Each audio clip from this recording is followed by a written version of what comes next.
So this exercise called the JM press was designed by a guy named J.M. Blakley. J.M. Blakley was a Westside Barbell lifter a little bit before my time, but his particular methods resonated throughout the generations at Westside Barbell.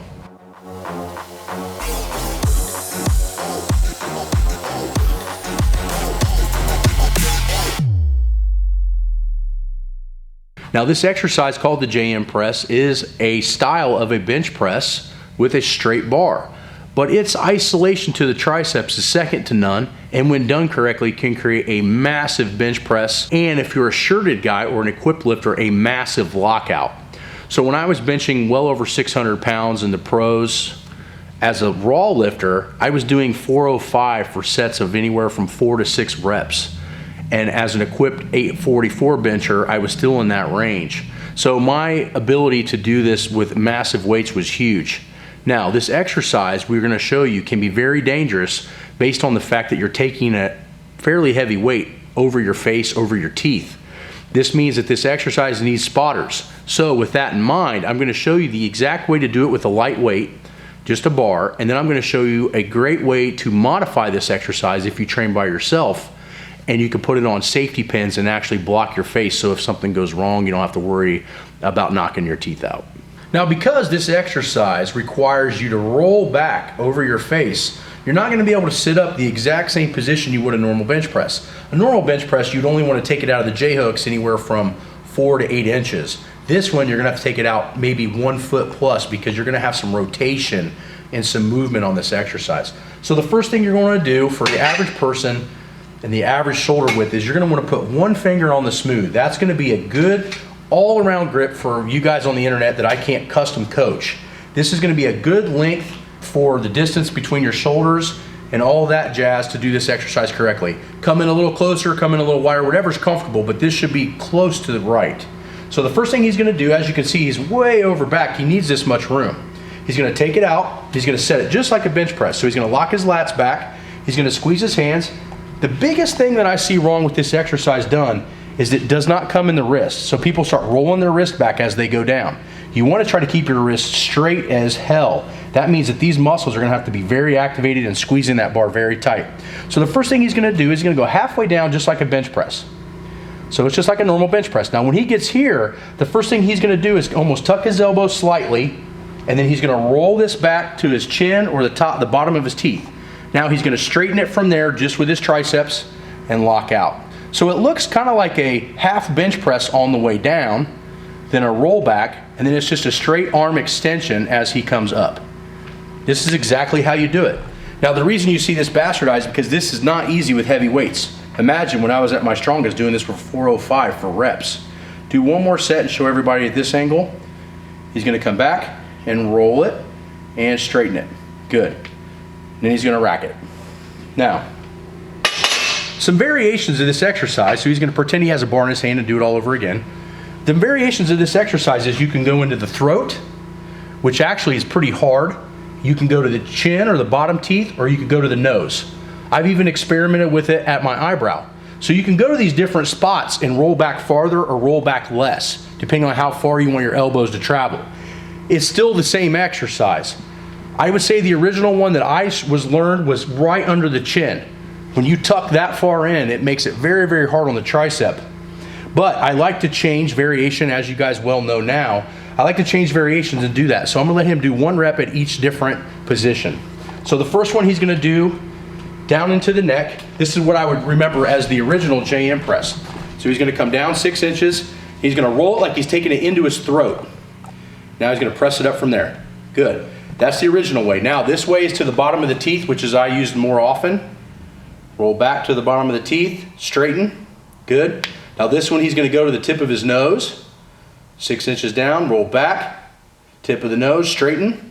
And this one he's going to go to his eyebrows, 6 inches down, roll back to the eyebrows, and straighten, and rack.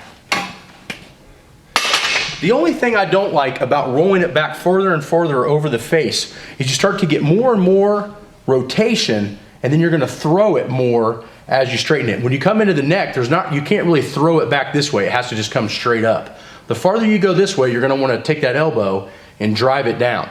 You actually want to keep the elbow to the sky and just straighten it out.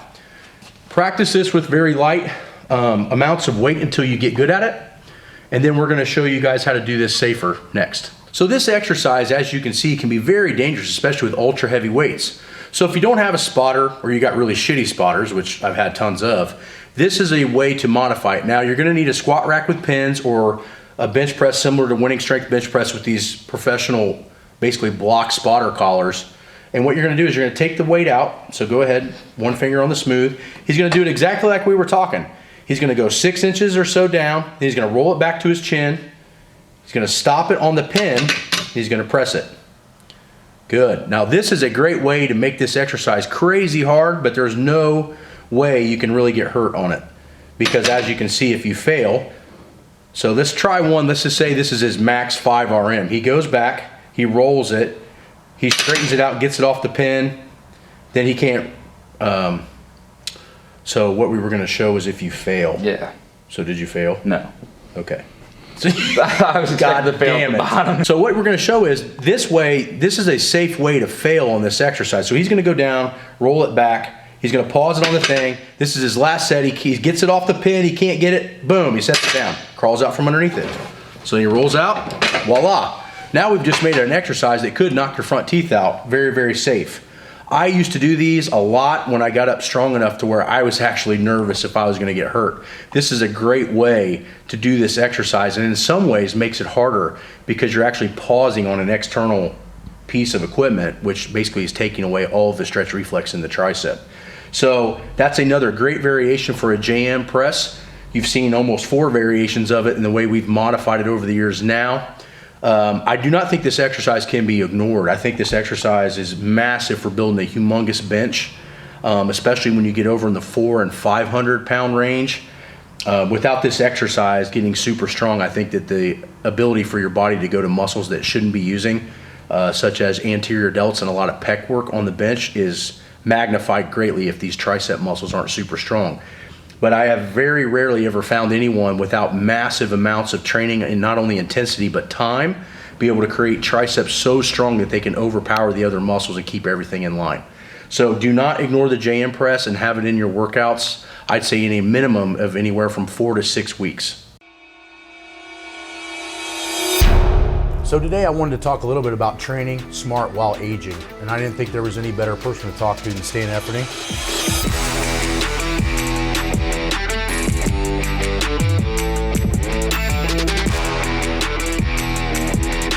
When I train, I feel neurologically fatigued when I'm done with the workout, but if I had to, I could do that workout the next day.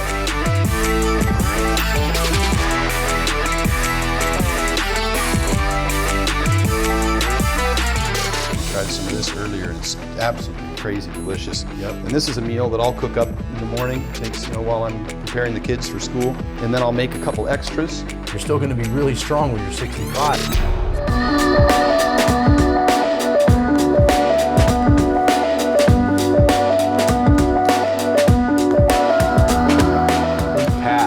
Not only learning how to stay strong, but get insanely healthy at the same time.